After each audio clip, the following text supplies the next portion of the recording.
যে ব্যক্তি ইস্তিগফার পাঠ করবে আল্লাহ তাকে 5টা পুরস্কার দিবেন। 1 নাম্বার তার বিপদ আপদ দূর করে দিবেন, 2 নাম্বার তার টেনশন দূর করে দিবেন, আল্লাহ রাব্বুল আলামিন কল্পনাতীত রিজিক দান করবেন,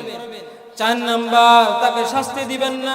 5 নাম্বার আল্লাহ রাব্বুল আলামিন তাকে মুস্তাজাবুদ দাওয়া বানায়া দিবেন। ওয়া নাশহাদু আল্লা ইলাহা ইল্লাল্লাহু ওয়াহদাহু লা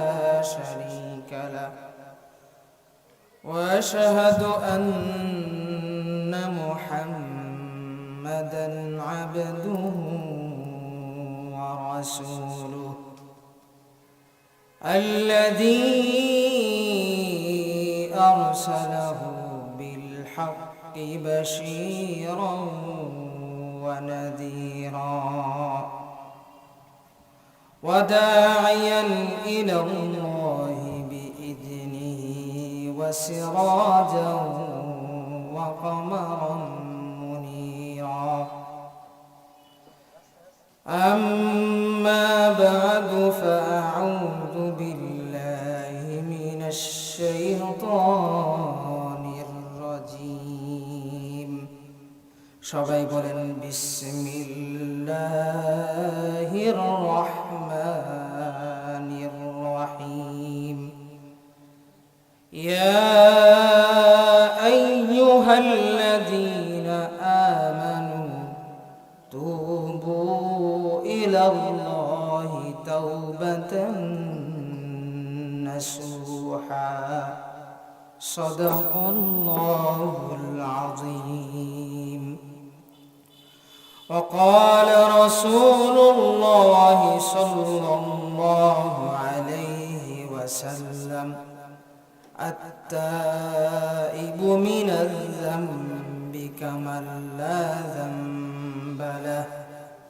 أو كما قال عليه الصلاة والسلام সবাই আমার সাথে বলেন ইন্নাল্লাহা ওয়া মালাইকাতাহু ইউসাল্লুনা আলান নবী ইয়া আইয়ুহাল্লাযীনা আমানু সাল্লু আলাইহি ওয়া সাল্লিমু তাসলিমা সবাই জোরে জোরে বলেন আল্লাহুম্মা সাল্লি আলা محمد وعلى آل محمد كما صليت على إبراهيم وعلى آل إبراهيم إنك حميد مجيد سورة تحريم 8 নম্বর আয়াতে বলেন يا أيها الذين آمنوا توبوا إلى الله توبة نصوحا আল্লাহ রাব্বুল আলামিন বলেন ওহে বিশ্বাসীরা তুমি কত পাপ করেছো কত অন্যায় করেছো আমার কাছে তওবা করার মতো তওবা করো তওবা করার মতো তওবা করলে সব গুনাহগুলো maaf করে দিবেন কে maaf করে দিবেন আল্লাহ maaf করে দিবেন এজন্য আমি মানুষ ওয়াকানাল ইনসানু দাঈফা আল্লাহ মানুষকে দুর্বল করে বানাইছে কিন্তু ভুল হবে কিন্তু এই ভুলের উপরে অটল অবিচল থাকা যাবে না আমি যে পাপ করি অন্যায় করি এটা কেউ না দেখলে কে দেখেন আল্লাহ দেখেন পৃথিবী না জানুক আমি তো জানি আমি কি পাপ করেছি হায় আমার পাপে করলে বিচার আমার পাপে করলে বিচার বাঁচার আমার নাই উপায়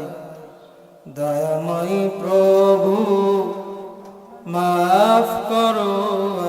আমায় মাফ করো আমায় সবাই বলে আমিন এজন্য শয়তান ধোঁকা দিবে আমাদেরকে কিন্তু আমাদের দায়িত্ব হলো, কর্তব্য হলো আমরা আল্লাহর কাছে তওবা করব, মাফ চাবো। তাহলে আমাদের গুনাহগুলো মাফ করে দিবেন কে?